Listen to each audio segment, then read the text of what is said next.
बोलिए बंदी छोड़ सतगुरु साहिब कबीर की जय। संत समाज की जय। भक्त जनों की जय। साहिब बंदगी, साहिब बंदगी, साहिब बंदगी। सदगुरु कबीर की विचारधारा मानव मात्र के लिए है। मानव के जीवन का कल्याण सदगुरु कबीर की विचारधारा से हो सकता है, निश्चित रूप से हो सकता है।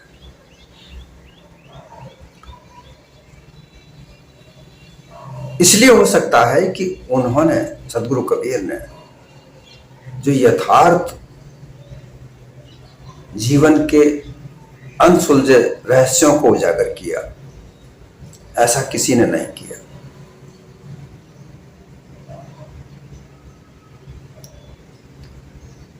जीवन में काम आने वाली बातें जो छिपा के रखी थी, जो छिपाती गई थी पाखंड में, छल में, कपट में, धोखाधड़ी में, वो सब उजागर करके सदगुरु कबीर ने एक यथार्थ मानव जीवन का उजागर किया।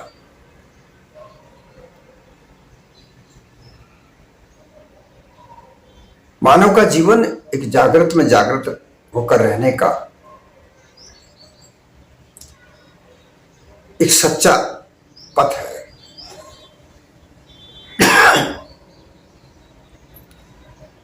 जिस संसार में रहकर मानव संसार का निर्माण करता है और उसी संसार को झूठा कहे, ये कैसे संभव हो सकता है? ये एक अनुमान कल्पना ही है। जिस संसार में मानव का जीवन व्यतीत होता है, जीवन सुधरता है, बिगड़ता है, जीवन की हर पहलू का विकास इस संसार में ही होता है, जो हम सब महसूस कर सकते हैं, जान सकते हैं, देख सकते हैं। हम ये देख सकते हैं कि जो जैसे कार्य करता है वो वैसा ही फल को भोगता है। प्रत्यक्ष रूप में हम देखते हैं। सदगुरु कबीर की एक वाणी यहां पर हम देखते हैं।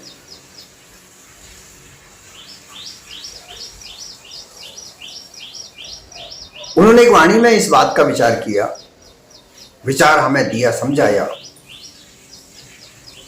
इसका भेद बता मेरे अवधूत साहब, इतनी करनी करता क्यों? डाली फूल जगत के माए, जहां देखे जा तू का तू। अपने को अवधू कहने वाले जो योगी थे, उन योगियों से कहीं सतगुरु कबीर की वार्ता हुई होगी, या उनका आधार लेकर ये वाणी सतगुरु कबीर ने कही कि अवधू। अवधू का तात्पर्य होता है जो जिसका वध नहीं किया जा सके, अवधू, जिसका वध नहीं किया जा सके, जो अमर है, अविनाशी है, अर्थात वह चेतन स्वरूप जीव है। हर शास्त्र इस बात की गवाही देते हैं। गीता भी इस बात को कहती है कि यह जीव न मारा जाता है, न काटा जा सकता है, न जलाया जा सकता है, न सुखाया जा सकता है।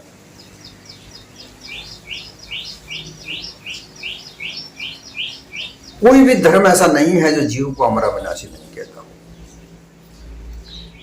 जब जीव अमर अविनाशी है तो फिर भ्रांतियां डालकर इस जीव को अल्पज्ञ क्यों कहा जाता है?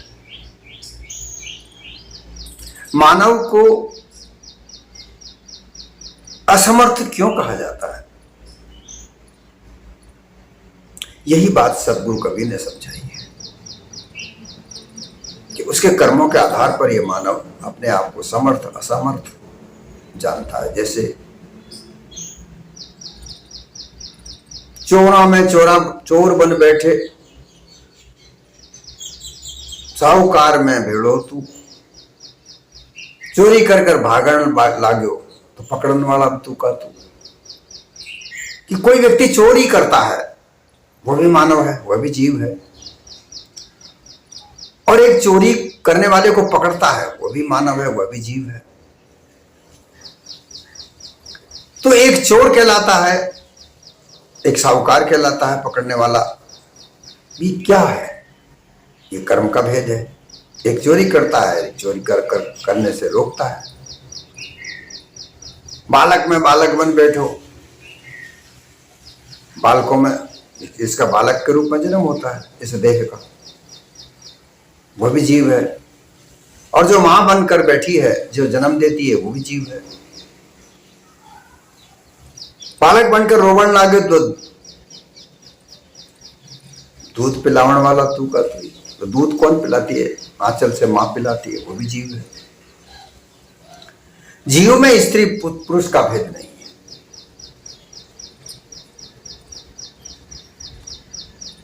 ये शब्द हमें ये समझाता है, ये वाणी हमें ये समझाती कि जीव के अलावा कुछ नहीं है। वह उसके कर्मों के आधार पर चोर, साहूकार, राजा, महाराजा, कंगाल, भिखारी, ये सब उसकी परिस्थितियां। अब किसी गरीब व्यक्ति के यहाँ, मजदूर व्यक्ति के यहाँ कोई बालक पैदा होता है तो वो तो गरीब ही रहेगा, उसके पास धन कहां से आएगा? क्योंकि उसका पिता, उसकी मां रोज मजदूरी करके 2 रोटी कमा कर लाते हैं। तो वो वैसी ही परिस्थिति में अपना जन्म सुधारेगा। और अगर उसको परिस्थितियां सहयोग करती हैं, पढ़ लिख कर विद्वान वो अगर बन जाता है, तो वो गरीबी की रेखा को खत्म कर सकता है, परिस्थिति को खत्म कर सकता है। क्योंकि ये मानव है। राजा के यहां एक बालक का जन्म होता है तो पैदा होते ही राजा का कुंवर कहलाता है। सेठ साहूकार के यहां भी ऐसा ही होता है। वहां तो पैदा होते ही उसको नौकर चाकर मिलते हैं, लेकिन वहां भी अगर वो राजा का या सेठ का कुंवर बालक अगर अच्छे कर्म नहीं करता है, वो दुराचार, व्यभिचार करता है, तो एक ना एक दिन उसकी सारी संपत्ति खत्म हो जाएगी व्यभिचार में, ऐशो आराम में, और वह भी गरीब हो सकता है। तो ये सब सामर्थ्यता का, कर्म का खेल है। लेकिन लोगों ने इस कर्म को परमात्मा के हाथ में दे दिया कि कोई परमात्मा है, वो खिलाता है, वो कर्म लिखता है, ऐसा कहकर गुमराह कर दिया।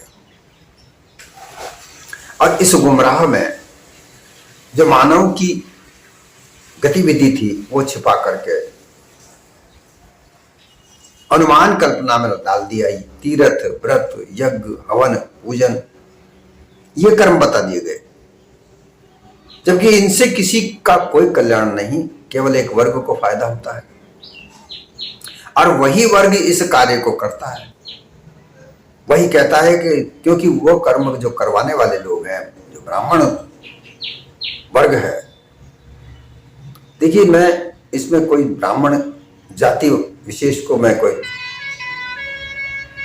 बात नहीं करना चाहता हूं, उनको बुरा भला नहीं कहना चाहता, लेकिन यह कहना चाहता हूं कि यह परंपरा जो बनाई गई, वो परंपरा एक छल कपट धोखा है। इस परंपरा से जो कर्मकांड करने वाले लोग हैं, उन्हीं को फायदा है, बाकी और किसी को कोई फायदा नहीं। मंदिर हो या मस्जिद हो, ये एक प्रारंभिक सोपान है।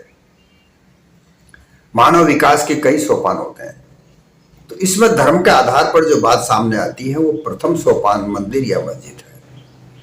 वहां जाकर अपने मन को तसल्ली देने के लिए दिलासा में वहां पर जाता है, परंतु वह अंतिम सीढ़ी नहीं है। वहां से आगे बढ़ने के लिए प्रयास करना चाहिए, लेकिन लोग नहीं बढ़ते, क्योंकि मंदिर और मस्जिद में धोखा ही धोखा है। मंदिर कई तरह के होते हैं, मस्जिदें कई तरह की होती हैं, उनमें अलग अलग लोग होते हैं, अलग अलग नाम होते हैं, अलग अलग मूर्तियां होती हैं।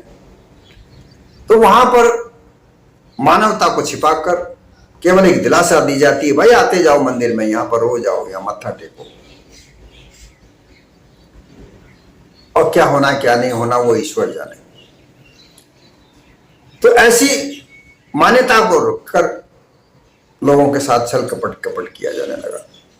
सदगुरु के समय में ऐसा ही था। उन्होंने छिपी हुई मानव की भूमिका को बताया कि अगर मानव अपने सद्गुणों को धारण करे तो सर्व सामर्थ हो सकता है। ये भेद बताया कि मानव में मानव रह करके जीना सीखो, मानव में रह के पशु मत बनो, क्योंकि उन्होंने ये कहा कि पशु और मानव में कोई अंतर नहीं है। उन्होंने बताया कि 6 कर्म मानव के पशु के बराबर होते हैं: छाजन, भोजन, मैथुन, निंद्रा, मोह, भय। छाजन का तात्पर्य होता है संगत, अपने आप को सुंदर रखना, अपने तन को संवारना। यह संगत से होता है। संगत से मानव का जीवन सुधरता है। जैसी संगत करोगे वैसा ही आदतें उसको सीखने को मिलेगी। जुआरी के साथ जाएगा, जुआ खेलने की आदत सीखेगा। शराबी के साथ जाएगा, शराब पीना सीखेगा। वेश्यावृत्ति करने जाएगा तो वेश्यावृत्ति वैसे लोगों के साथ रहेगा। किसी विद्वान पुरुष के साथ बैठोगे, अच्छी बातें सीखोगे। माता पिता की बातों को मानोगे। माता पिता जैसा अपना परिवार चलाते आए वैसे अगर उनकी कुल की बातें सीखोगे तो तुम्हारे कुल के लिए लाभदायक होगी। कुल प्रमाणे जल प्रमाणे माछली, कुल प्रमाणे बुद्धि। जिसको जैसा गुरु मिला वैसे उसकी शुद्धि। जल के प्रमाण के आधार पर यह अंदाजा लगाया जा सकता है कि यहाँ कितनी बड़ी मछलियां होंगी। और जैसा कुल में जैसी परंपरा चली आ रही है वैसी ही बुद्धि बनती है। लेकिन अगर गुरु जैसा सामर्थ्य गुरु कोई मिल जाए तो उनके सानिध्य में उस बुद्धि में कुछ कमी रह जाती है, वो सुधर जाती है। इसलिए सतगुरु कबीर ने संगत को सुधारा। उन्होंने कहा कि सत्संग करो। संगत तो 1000 प्रकार की है, लेकिन सत्संग एक ऐसी चीज है जो मानव जीवन को सुधार सकती है। भोजन मानव भी करता है, पशु भी करता है। मैथुन मानव भी करता है, पशु भी करता है। नींद, सोना, आराम करना ये पशु भी करता है, मानव भी करता है। भय मानव को भी लगता है, पशु को भी लगता है। तो ये सब चीजें मानव में और पशु में बराबर है, लेकिन इनका सुधार यही पशुता से अलग भिन्नता है। मानव सद्गुणों को धारण करे। मानव सद्गुण क्या है? हमेशा सच बोले, सत्य का आधार होना चाहिए, विचार करके कार्य करे, शीलता को ग्रहण करे, दया हमेशा हृदय में रखे और धैर्य को पालन करे। ये इनकी बातों को मैं कई बार समझा चुका हूं, इनको यहां विस्तार से कहने की आवश्यकता नहीं, परंतु ये मानव सद्गुण है। यह कहकर मानव ने, सदगुरु कबीर ने मानवता को उजागर करने के लिए, उन्नत करने के लिए मानव सद्गुणों गुणों को बताया। मानव तेरे गुण बड़े, मास ना आवे काज, हार ना आभूषण बने, चाम ना बाजे बाज। मानव का देह किसी काम का नहीं, ना इसके मांस काम आता है, ना हाड़ काम आते हैं, ना चमड़ी काम आती है। नर तेरी देह काम नहीं आवे, जल बल होए अंगारा, जो बंधन पाओ ना दिन चार। यह कहकर सदगुरु कबीर ने जो मानव जीवन का जो उन्नत दिशा दी, उसी को लोग मानकर और छल कपट पाखंड से बाहर निकलने लगे। बाहर निकलते रहे। आज एक अनुमान के आधार पर भारत में कबीर पंथियों की संख्या, वो चाहे कितने भी किसी भी प्रकार के पंथ में हो, क्योंकि कबीर पंथ 12 पंथ तो विशेष है, उनके अलावा भी कई कई अन्य अन्य पंथ बन चुके हैं जो नाम कबीर का लेते हैं, लेकिन कबीर को कोई परमात्मा कहता है, कोई ईश्वर कहता है, कोई ब्रह्म कहता है, कोई विष्णु का रूप मानता है।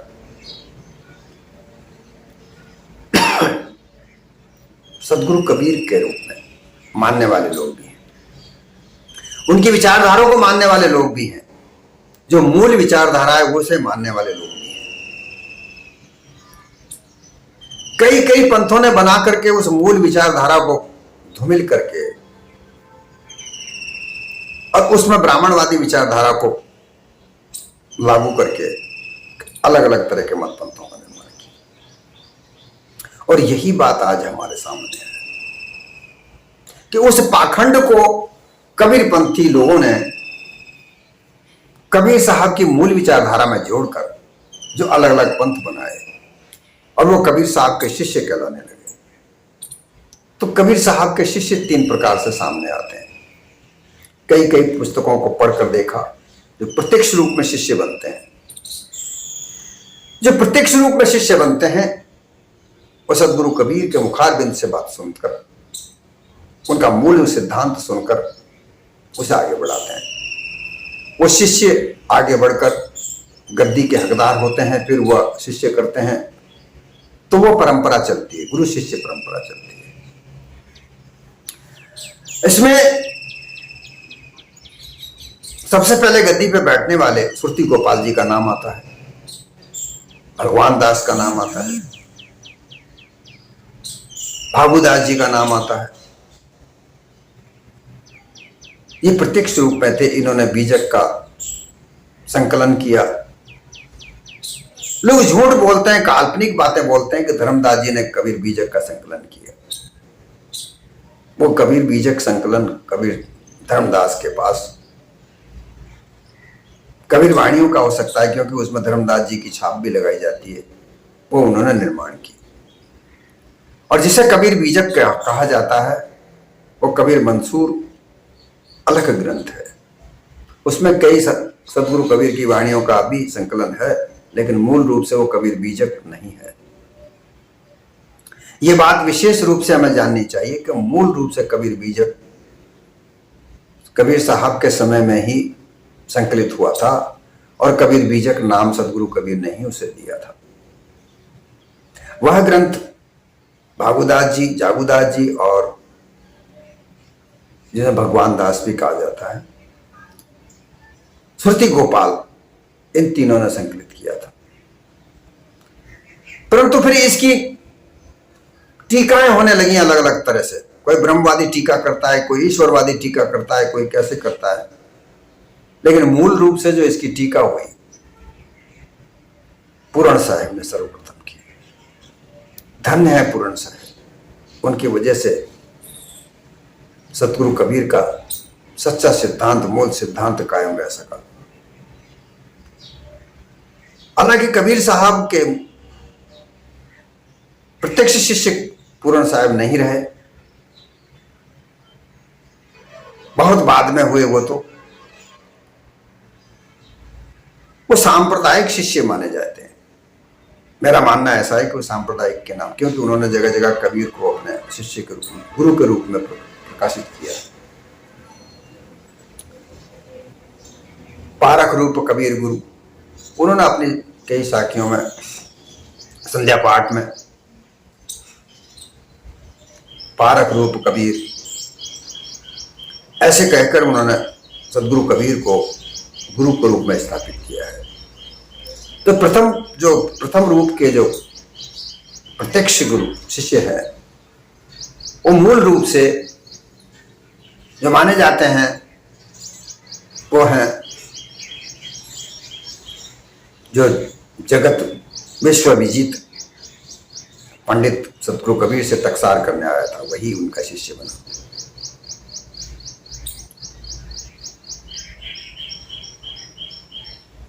इस आधार पर दूसरे नंबर के जो आते हैं वो सांप्रदायिक शिष्य होते हैं।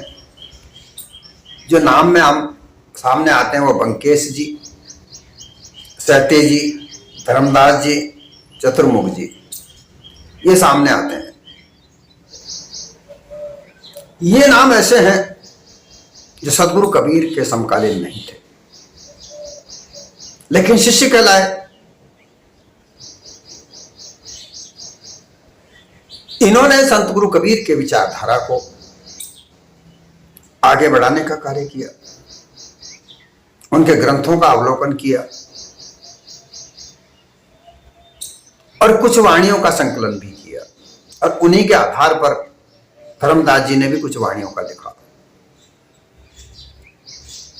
लेकिन आगे चलकर इनको सदगुरु का प्रत्यक्ष शिष्य कहा जाने लगा। उसके बाद में राम कबीर पंथ, संत श्यामदास जी की वाणी में तत्वजीवा, पद्मनाम, नाभाजी, एक नाभाजी की भक्तमाल भी है, उसमें भी कई शिष्यों के नाम हैं। फिर राघोदास जी का भक्तमाल है, राघोदास जी गुगली भक्तमाल। एक बाबा दीन की वाणी में भी कबीर बड़े, जो नर्मदा के किनारे पर है, वहां की भी, उनमें भी आता है। फिर साहित्य में उल्लेख मिलता है, पंडित रामचंद्र शुक्ल की साहित्य में भी नाम आते हैं। इसके अलावा और भी कई प्रकार के पंथ बने जो कबीर प्रवर्तक, पंथ प्रवर्तक बने। उस विचारधारा से प्रभावित होकर लोग ना तो कबीर साहब के समकालीन थे, ना वो शिष्य प्रशिष्य के शिष्य थे, लेकिन विचारधारा को मानकर उन्होंने अपने अपने मत पंथों का निर्माण किया। उसमें से जो राधा स्वामी जी का नाम आता है, राधा स्वामी, राधा और स्वामी, राधा ही स्वामी जी की औरत थी और राधा के स्वामी जो थे वो ऐसा करके राधा स्वामी, पति पत्नी ने दोनों ने मिलकर एक पंथ निर्माण किया जिसमें कबीर साहब का नाम लिया जाता है।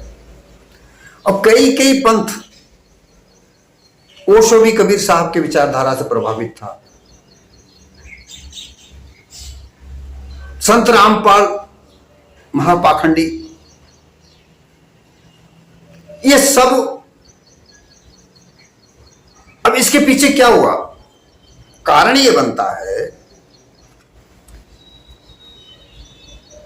कि ब्राह्मणवादी विचारधारा, ब्राह्मण धर्म के ओत प्रोत सभी तरह के लोग इकट्ठे हुए,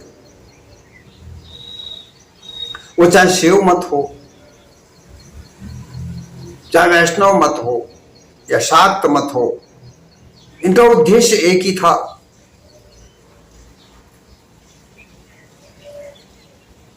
ब्रह्मा विष्णु महेश को एक मानना।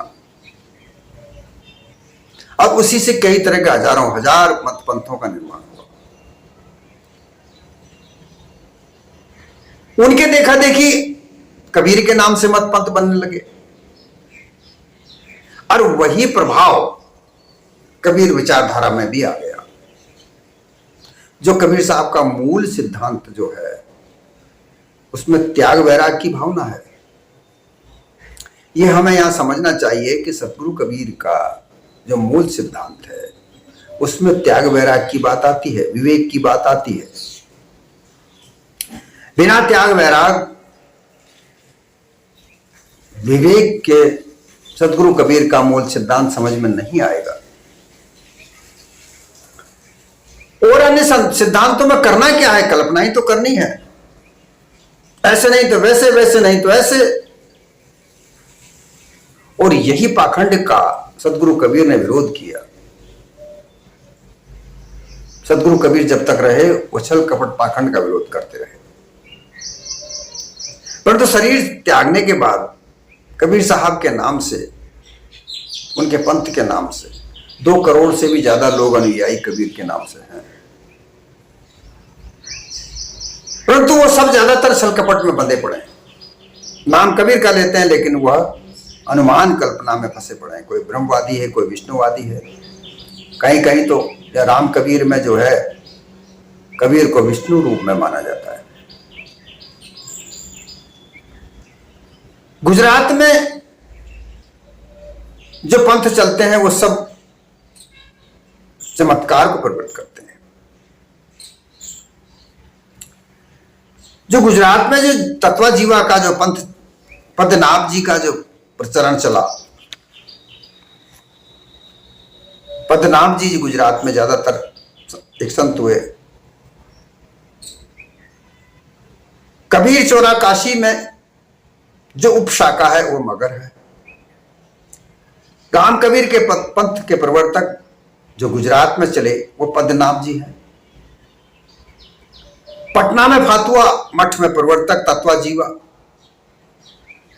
तत्वजीवा का ऐसा कथा सामने मिलती है कि ये संतों को बुला बुलाकर उनकी सेवा किया करते थे। वही पहले मैंने जो कबीरबढ़ की बात बताई, लेकिन इन्हीं की एक शाखा आकर के कबीरबढ़ में स्थापित हुई। मुजफ्फरपुर में भी एक कबीर मठ है, विदुरपुर मठ वाली शाखा की स्थापना जागूदास ने की है। जो जागूदास जी का नाम लिया है कबीर बीजक का संकलन में, उनका नाम था जागूदास बागूदास। बिहार में सारण जिले में धनौती नाम की स्थापना है। धनौती नाम के स्थान में भगताई शाखा के शिष्य भागुदास ने किया। जो जागूदास और भागुदास जो इन्होंने बिहार में सारण जिले में धनौती में स्थापित जो शाखा की मठ किया वो भागुदास जी ने किया। और कबीर चौरा में सूरत गोपाल ने गद्दी स्थापित की। अब ये तीनों जगह पर भागुदास, जागूदास और सूरत गोपाल में मूल सिद्धांत नाम मात्र नहीं है। सूरत गोपाल सिद्धांत काशी में जो कहते तो पारखी हैं, बात तो पारख ही करते हैं, लेकिन मूल सिद्धांत पारख का वहां नहीं है।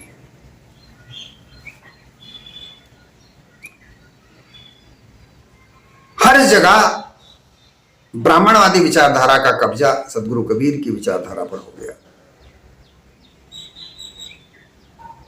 हमें यह समझना होगा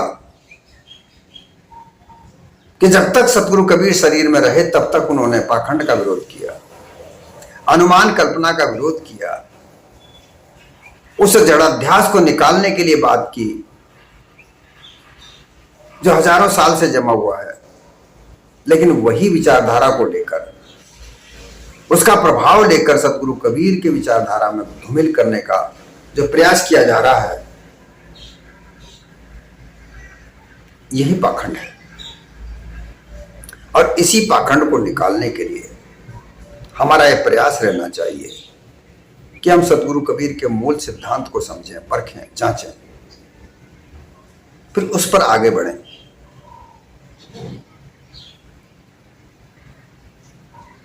कि जिस व्यक्ति ने, जिस महापुरुष ने, सतगुरु कबीर ने अपने पूरे जीवन में कष्ट सहे, प्रताड़ना सही, लेकिन अपने सिद्धांत को टस से मस नहीं होने दिया।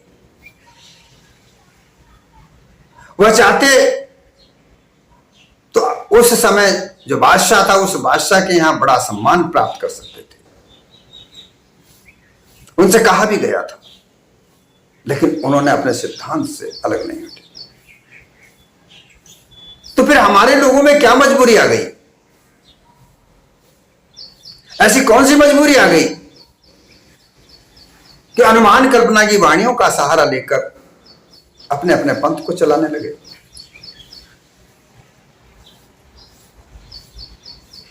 मानव जीवन के एक उन्नत सिद्धांत हो जिससे मानव जीवन का कल्याण निश्चित रूप से है, उस अनुमान कल्पना में तो कहीं भी मानव का कल्याण नहीं नजर आता, केवल एक व्यापार नजर आता है धर्म के नाम का। क्या तुम वही धर्म को व्यापार चलाना चाहते हो?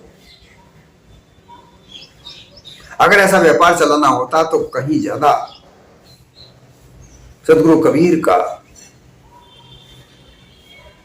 एक बहुत बड़ा विशाल धर्म होता।